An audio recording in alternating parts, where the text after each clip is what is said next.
조용진입니다. 예, 저는 워싱턴 DC 근처 버지니아주 아난델에서 이민법 전문 변호사로 활동하고 있습니다. 예, 오늘의 말씀드릴 거는요, 인터뷰에 대한 겁니다. 요새는 취업 이민은 거의 100% 인터뷰 다 하죠. 근데 사실 제가 한 20년 가까이 이민법의 프랙티스를 하다 보니까 다 잘 나가다가 마지막 인터뷰에서 실수를 하시고 잘못 말씀하셔가지고 참 안타까운 일이 발생하는 경우를 많이 봤습니다. 그래서 제가 그동안 프랙티스를 하면서 이러이러한 점은 참 인터뷰할 때 준비를 했으면 좋았을 텐데 라는 점을 나름대로 정리를 해봤습니다. 그래서 어떻게 하면 인터뷰를 잘할 수 있냐, 특히 취업 인터뷰입니다. 가족 이민과 달리 취업 영주권은 사실 가족 영주권은요, 피가 섞인 사람을 초대하기 때문에 인터뷰에서 그렇게 많은 걸 요구하지가 않습니다. 하지만 취업 이민은 많이 따져보거든요. 그래서 사실 취업 이민에 있어서의 취업 영주권에 있어서의 인터뷰가 제일 중요합니다. 그래서 오늘은 취업 영주권, 취업 이민의 인터뷰에 대해서 제가 그동안 모은 나름 9가지의 꿀팁에 대해서 말씀드리겠습니다. 맨 먼저 첫 번째 말씀드릴 꿀팁은요, 자신감을 가져라 합니다. 사실 자신감이라는 거는 뭔가 하면 내 스스로에 대한 프라이드죠. 프라우드한 거, 자신 있는 거. 그러니까 이런 태도를 가지시는 게 중요합니다. 내 자신은 아주 좋은 사람이다. 내 자신은 미국 사회에 도움이 많이 된다. 그러니까 나 같은 사람이 영주권 받고 미국 사회에 살게 되면 그만큼 미국 사회는 더 좋아질 것이라는 자신감이 되게 중요한 거죠. 일단 그런 태도를 가지시고요. 이제 두 번째 말씀드릴 것은 긴장을 최대한 하지 마시라는 겁니다. 사실 잘 알죠. 인터뷰가 얼마나 떨린다는 거를 잘 압니다. 그래서 인터뷰 때 긴장을 하지 않는다는 것은 거의 불가능해요. 그건 다 알고 있는데요. 그렇지만 최대한 긴장을 낮춰야 됩니다. 그래서 긴장을 낮추기 위해서 이제 어떤 분은 뭐 약도 드시는데 뭐 그것도 좋은 방법 중에 하나고요. 제가 말씀드린 거는 일단 인터뷰가 시작될 때 인터뷰 직원한테 나 사실 긴장이 많이 됐어요. 긴장이 많이 됐으니까 그것 좀 알아주세요 라고 말씀하신 것도 되게 좋은 아이디어예요. 그래서 긴장됐다고 부들부들 떠시기로 하시면 안 됩니다. 그래서 최대한 긴장을 낮추시고 긴장이 되시면 인터뷰어한테 꼭 말씀하시는 거. 그거 참 좋은 태도고요. 세 번째가 참 중요한데요. 중요한 팩트에 대한 거를 다 숙지하고 계셔야 됩니다. 취업 영주권은 아까 말씀드린 것처럼 이 사람이 필요해서 스폰서 회사가 스폰을 써서 영주권을 받는 거기 때문에 거기에 대해서 많은 정보가 필요합니다. 그래서 예를 들자면 스폰서의 회사가 어디 있으며 스폰서를 어떻게 처음 만났으며 내가 하는 일이 무엇이며 스폰서 회사 성격은 뭐며 이런 걸 다 알고 계셔야 됩니다. 다 숙지하고 계셔야 되고 종이에 적고 읽으시면 안 되고요. 다 암기하셔야 됩니다. 그리고 학생 비자로 계신 분들 같은 경우는 내가 어느 학교 다녔으며 어떤 프로그램이며 언제부터 언제까지 뭐 몇 년도 몇 월 며칠까지는 필요 없고요. 몇 년도 몇 월부터 몇 년도 몇 월까지 장소 뭐 예를 들어서 DC면 DC, 뉴욕이면 뉴욕, LA면 LA 이런 데 다녔다는 것도 정리를 하셔가지고 암기를 하시는 게 좋습니다.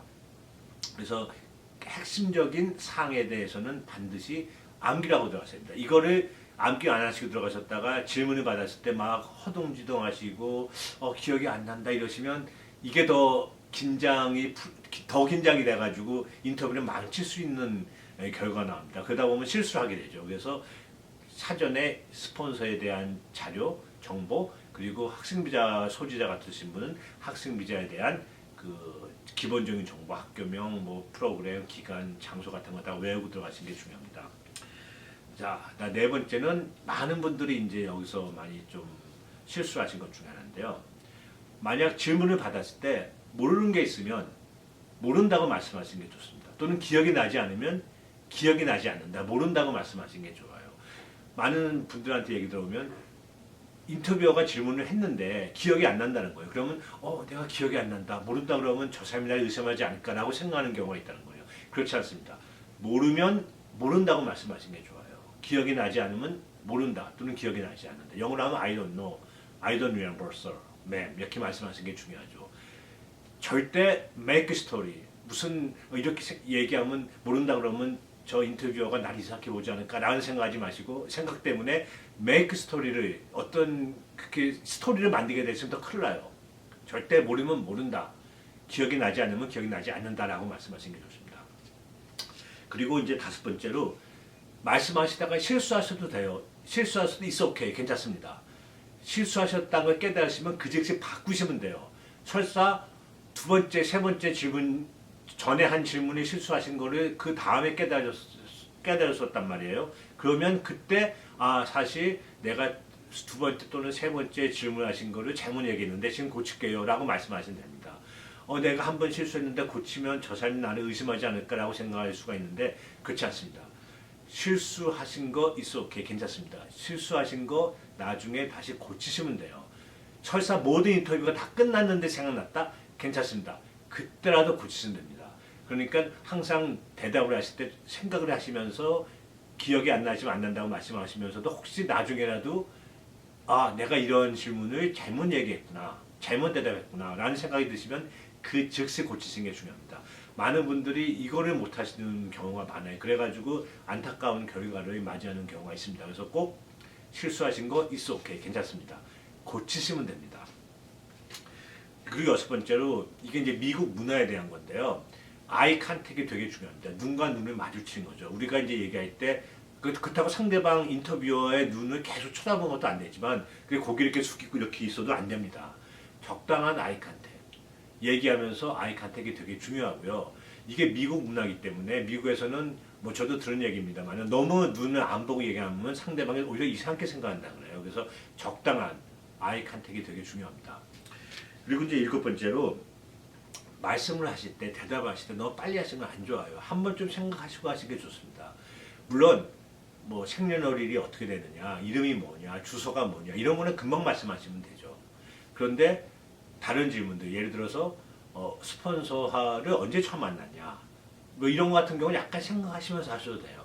그렇다고 해서 너무 시간을 막 끄시거나 말씀하실 때 이렇게 이런 이상한 소리라든지 갑자기 말씀 안 하시고 길게 시간을 끄시고 말씀하시면 안 좋죠.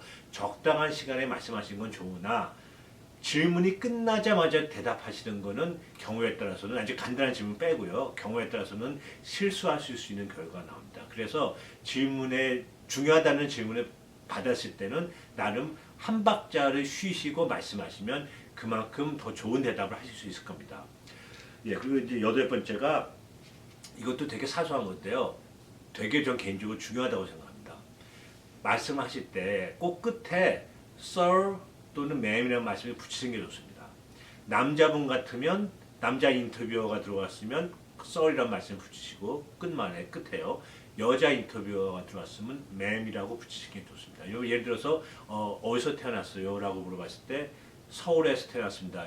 이게 정답이잖아요. 그럼 그냥 서울 이렇게 한 것보다는 서울 sir, yes, 서울 ma'am 이렇게. 또 예를 들어서 이름이 뭐예요? 그랬을 때 이제 홍길동이라면 My name is 홍길동 sir, 홍길동 man.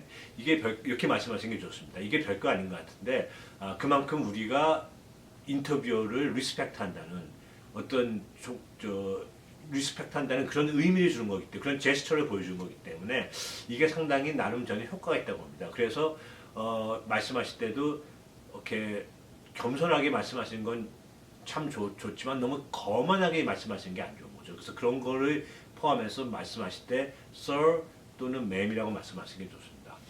그리고 마지막으로 많이 듣는 이제 질문 중에 하나가 인터뷰 때 어떤 옷을 입고 가냐에 대해서 많은 이제 제가 질문을 받습니다. 인터뷰할 때 입고 갈 옷에 대해서는 정의가 내려진 게 없어요. 그냥 단정하게 입고 가시면 됩니다. 그렇지만 피해야 될 옷이 있는 건 사실이에요. 가실 때 뭐 양복이라든지 넥타이를 메고 또는 뭐 여자분 같으면 드레스를 입고 가신다든지 물론 괜찮아요. 괜찮은데 뭐 그렇게까지 하실 필요는 없습니다. 단정하게 남방이라든지 면바지 같은 것도 괜찮습니다. 그렇지만 이제 피해야 될 옷은 예를 들자면 여름에는 뭐 반바지에 플립플랍이라고 하죠. 이제 그런 거에 신고 갔다든지 또는 뭐 청바지 같은 경우도 안 좋습니다. 또 운동화 신고 같은 것도 안 좋고요. 이렇게 신고 가게 되면 경우에 따라서는 인터뷰어가 offended 됐다 그러죠. 영어로 offended 됐다 이런 걸 느낄 수가 있어요. 그렇게 되면 그만큼 인터뷰 자체가 그 과정이 좀 힘들어질 수가 있는 거죠. 그래서 기본적으로 옷차림은 단정하게 입고 가시면 됩니다. 그러니까 예를 들어서 이렇게 하는 거죠. 제가 존경하는 사람 집에 갈 때 옷을 막 입고 가는 건 좀 그렇잖아요. 그렇다고 너무 거창하게 입고 가는 것도 그렇고 그랬을 경우에 단정하게 입고 가는 것처럼 인터뷰가 있을 때 옷차림은 단정하게 입고 가시면 됩니다. 이렇게 이제 9가지로 제가 정리해봤습니다. 이 정도만 알고 있으면 인터뷰할 때 거의 실패한 적이 없더라고요. 물론 이 중에서 이제 제일 중요한 거는 기본적인 사안에 대해서는 정확히 암기를 하고 계셔야 됩니다. 어떤 종이에 적고 말씀하시면 안 되고 암기를 하셔가지고 물어봤을 때 예를 들자면 뭐 스폰서 어디서 만났는지, 스폰서 회사가 어디에 위치하는지, 일하는 좌 포지션이 뭔지, 어떤 일을 하는지 이런 거에 대해서는 기본적으로 알고 있어야겠죠. 그리고 학생 비자 같은 경우도 학생 비자를 어디서 공부했는지, 어떤 프로그램을 했는지, 기간은 어떻게 되는지 이런 거 다 정리해서 다 암기한 상태에서 들어가시는 게 좋습니다. 그래야지만 질문을 받았을 때 금방금방 대답할 수가 있는 거죠. 그래서 이렇게 9가지를 말씀을 드렸는데 이 9가지만 다 잘 정리를 해놓으시면 인터뷰할 때 큰 문제가 없습니다. 사실 인터뷰한다는 것은 그 전까지의 과정이 문제가 없었기 때문에 인터뷰하는 게 대부분입니다. 거의 대부분 문제가 없었기 때문에 인터뷰를 하는데요. 근데 사실 인터뷰도 준비를 안 하고 가게 되면 실수하시게 되고 잘못 말씀하게 돼가지고 영주권이 거부될 수가 있습니다. 또 그런 경우가 생각보다 많습니다. 그래서 이 사소한 것 같지만 이 9가지를 잘 숙지하셔가지고 준비를 하시게 되면 인터뷰에는 성공적으로 잘 하실 거라고 생각합니다. 네, 오늘은 그 성공적인 취업 영주권의 인터뷰에 대해서 말씀드렸고요. 이제 꿀팁 9개를 말씀드렸습니다. 네, 다음 시간에는 모든 일이 마찬가지로 항상 첫 단추를 끼우는 게 중요하죠. 그래서 취업 영주권에 있어서 첫 단추를 어떻게 하면 잘 끼울 수 있는지에 대해서 말씀드리겠습니다. 예, 감사합니다. 전 다음에 뵙겠습니다. 안녕히 계십시오.